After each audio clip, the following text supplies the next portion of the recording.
داسې دي شی دا صاحب چې لوګی به چې سګرټ ونه څکي لوګی به چې سګرټ ونه څکي ای لیونی به شي سګرټ ونه څکي هسې به ځان ته زندګي غرقه کړي ډېره مننه شیدا صاحب هسې به ځان ته زندګي غرقه کړي خراب سړی به شي سګرټ ونه څکي زویه ځوانۍ باندې ډېر پام وکړه مننه زویه ځوانۍ باندې ډېر پام وکړه زویه زلمی به شي سګرټ ونه څکي بچي سینه کې درد زه یې درکوم بچي سینه کې درد زه یې درکوم زما زړګی به شي سګرټ ونه څکي ویلې سهاره ګوره ځان مې یوسه رانه پردی به شي سګرټ ونه څکي مننه ډېره زیاته مننه ویلې سهاره ګوره ځان مې یوسه رانه پردی به شي سګرټ ونه څکي مننه خیر اوسې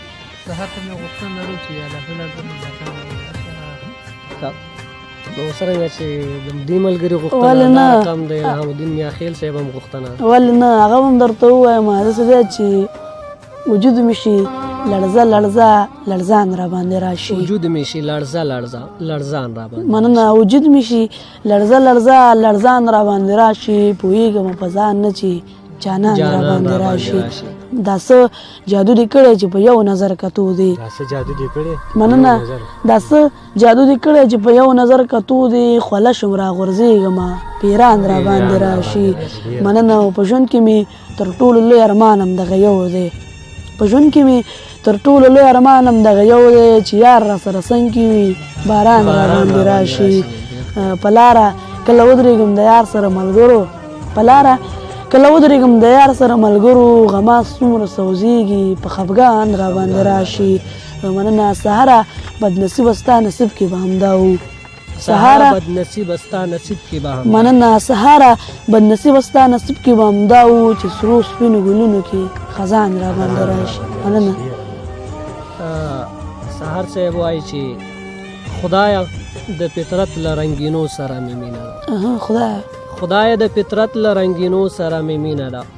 زه یم لیونې له لیونو سره مې مینه ده او تخته ما ډېر لرې د خوښیو خنداګانو تخته ما ډېر لرې د خوښیو خنداګانو نه ژاړمه د غم له زمانو سره مې مینه ده تخته ما ډېر لرې د خوښیو خنداګانو نه ژاړمه د غم له زمانو سره مې مینه ده نو سهار صاحب اخرنی شعر به درنه اورو بلکل اخرنی شعر ورته ووایم خو په ډېره بښنه سره یوه یادونه به وکړم چې دغه بیتونه وایم خو مفته یې هغه د یاده رانه وتې ده خو زه به هر حال بیتونه دي چې د خدای لپاره د جنګونو نه څه نه جوړېږي مننه د خدای دپاره د جنګونو نه څه نه جوړېږي د افغانانو د مرګونو نه څه نه جوړېږي دا چې په یو نوم او په بل نوم یې بېرحمه وجنې دا چې په یو نوم او په بل نوم یې بېرحمه وجنې ظلم پرې مه کوه ظلمونو نه څه نه جوړېږي او دا چې پرېږده چې ژوند په خوشحالۍ او ارامۍ کې تېر کړي پرېږده چې ژوند په خوشحالۍ او ارامۍ کې تېر کړي د چا په کور کې د غمونو نه څه نه جوړېږي دغه خبره مې هر وخت هر ساعت جړوي دا د ټولو هغه خلکو ته ډالۍ هغه کسانو ته چې خپلې زده کړې کوي او دوام دوم ورته ورکړي دغه خبره مې هر وخت هر ساعت جړوي پلار چې بچي ته ویل درسونو نه څه نه جوړېږي مننه دغه خبره مې هر وخت هر ساعت جړوي پلار چې بچي ته ویل درسونو نه څه نه جوړېږي ټوپک ګزار که دا وطن بس دی نور مه ورانوه ټوپک ګزار که دا وطن بس دی نور مه ورانوه قلم راواخله د بمونو نه څه نه جوړېږي مننه ګرانو کتونکو دا چې زمونږ د میلمه کوشني سهار صاحب اخرنی غزل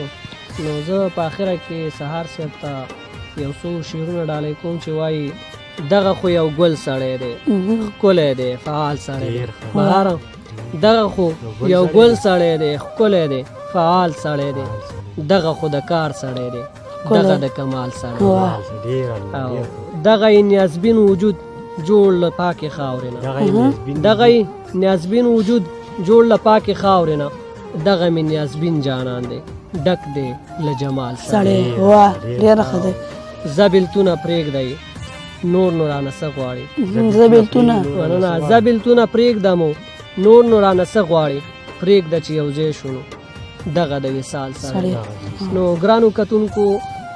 کوچنی سهار صاحب له موږ سره دی.